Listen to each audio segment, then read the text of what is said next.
Hey everybody, welcome to the West Dakota Dad. My name is Cody. This is my podcast where we talk about faith, family, and life. This is episode number 20 with champions.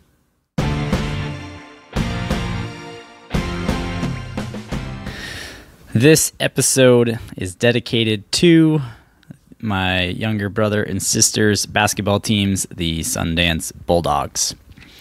I'm probably going to focus just a little bit more on my little brother's team, primarily because he's a senior and I've followed them a little bit more closely than my sister's team. But it really is for both of them.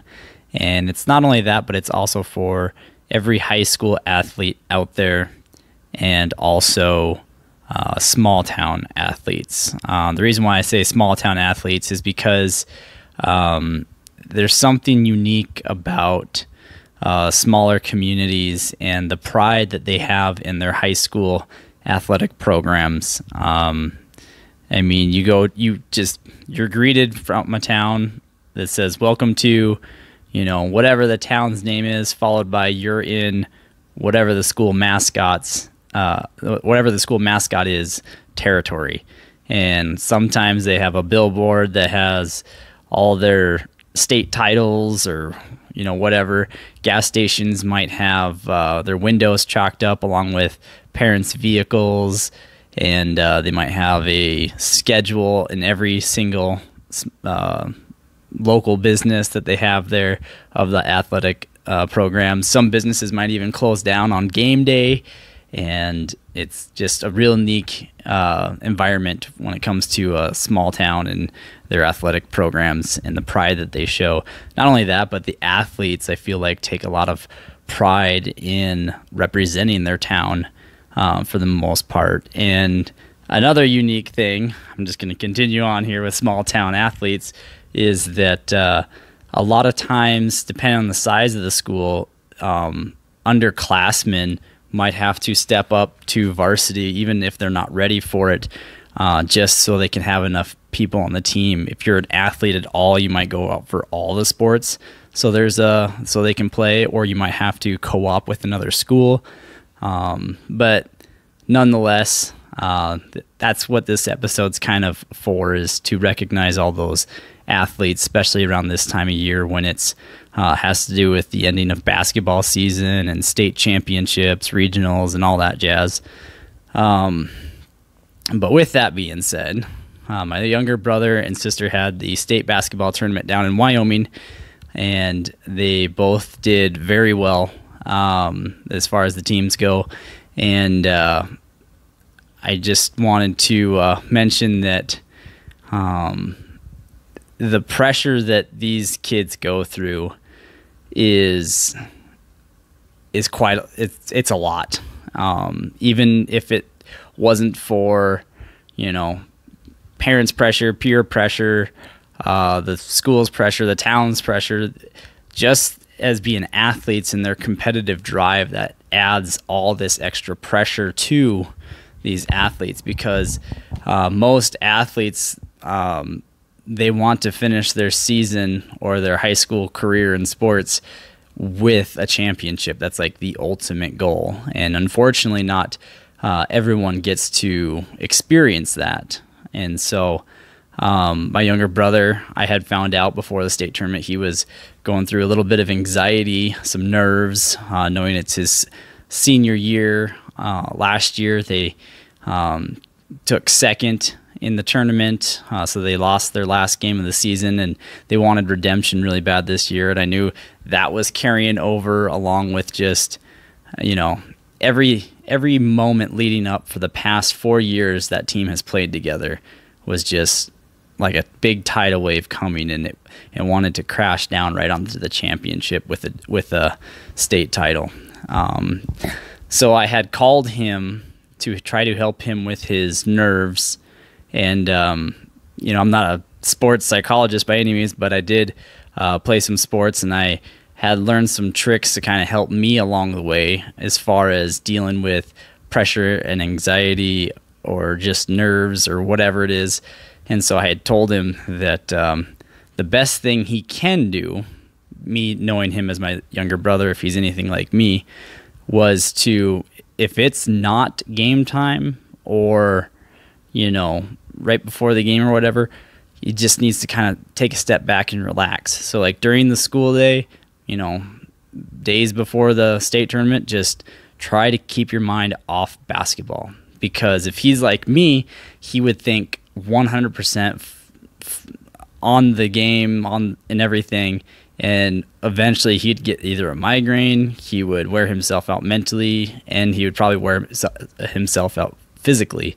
So I told him just to kind of relax, take your mind off everything until the time is needed that you need to focus. The times would be practice. As soon as you're about an hour or half hour away from practice, and then boom, let's focus. Or, on the bus ride, let's relax. Let's relax until we get to where we're going. And then maybe when you're watching another team, kind of focus a little bit, but stay relaxed.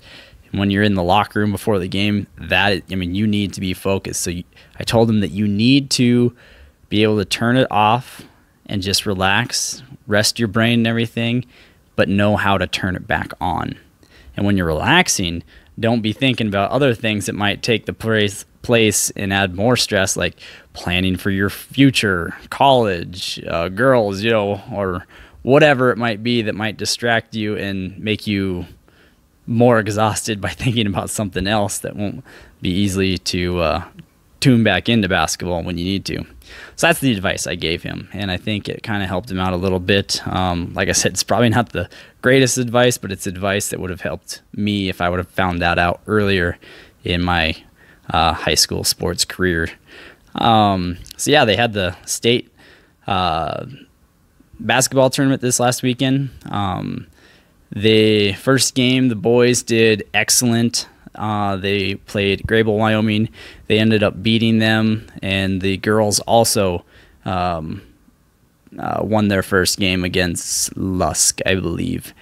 And then it came time for the second game, and I've watched these guys for 4 years. From the first time I watched them, I was like, wow, these guys have so much talent. And you can just tell that they formed a brotherhood together where they've played well with each other, and they just knew what each other was doing. I can honestly say I don't think there's any solo star on the team, because when one guy might be having an off night, another guy might be firing on all cylinders. But this state tournament, everybody played 100% of what they were capable of, and it was great. It was so much fun to watch. Second game, the boys played Big Piney, and it was a hard-fought game. Hard. Big Piney, they were playing to their full potential as well, and so was Sundance. There's some big plays that were missed, big calls that might have been missed. The officiating, a lot of people tend to put forth blame on officiating, and it is what it is. But you can't. That's just something that's out of our control. A lot of times in life, in general, it doesn't matter how good things are going. Something can come up that's out of your control and just make you trip up and fall and everything. But both teams, they fought tremendously hard. The end of the game resulted in overtime, and in overtime, my younger brother's team lost by 3. And congratulations to Big Piney for pursuing and going to the championship. But I knew exactly as soon as that game was over that my younger brother and his team was devastated, to say none the least. And I knew what they were going through. But the last thing I wanted to do was just be like, you should just be thankful, you made it this far and everything, which is true. There's times to count your blessings on everything that God has given you for talent and just opportunities-wise and whatnot. But that was not the time to sit there and just start counting your blessings. It's a time to grieve. And I don't care what anybody tells you, you need to be able to grieve. Grieving brings closure. And I knew that those boys were going to, and I think human nature doesn't want any of us to grieve, so we automatically tried to go into, it's going to be okay, this and that and everything, which is true, but at the same time, you need to let those emotions out. There's been so much writing on it. It means so much to the players and everything that you just need to be able to grieve. And so, the best thing that we can do for people that are grieving is just be there for them. Congratulate them, tell them you're so proud of them, in this case for sports, and just be there with them and let them get those emotions out. I feel like if you don't grieve properly, you don't ever truly let go, in my opinion. And, sometimes you get people that you might have played sports with, you could tell that they were upset after a loss at the end of the season or something, but they never really grieved to the full extent, never let out all those emotions. And you can tell like 5, 10, 20, 30 years later, they still kind of live in that moment of disappointment or whatever. And that's not something that you want to have happen. The boys did end up finishing the season taking third.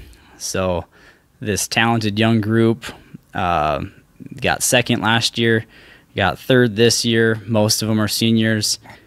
Just got to congratulate all of them. They did so well. They provided so much for the community as far as hope and entertainment and everything else, role models for the younger kids. They just played awesome. And that's something to be proud of for sure. And the lessons they learned from basketball and everything else is going to take them very far in life.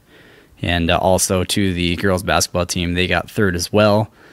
So congratulate them and their successful season. So it's not a bad conclusion to the basketball season for Sundance, Wyoming. They had 2 third-place finishes in state, and that's incredible. So I do have a verse for today because I am the West Dakota Dad and I take pride in my faith. So we're going to go to Proverbs 27, verse 17, as iron sharpens iron, so a friend sharpens a friend.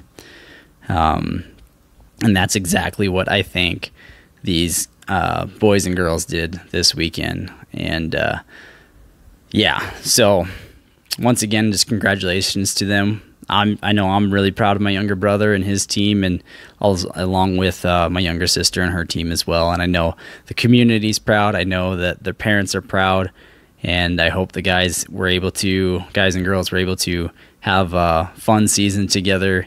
And for the seniors moving on, I just wish you guys all well. And that's what I had for today. So until next time, I'm the West Dakota Dad. Whoa. Thanks for listening to the West Dakota Dad podcast. If you like what you heard, please drop a rating, share with your friends, and don't forget to hit the subscribe button so you don't miss out on any content.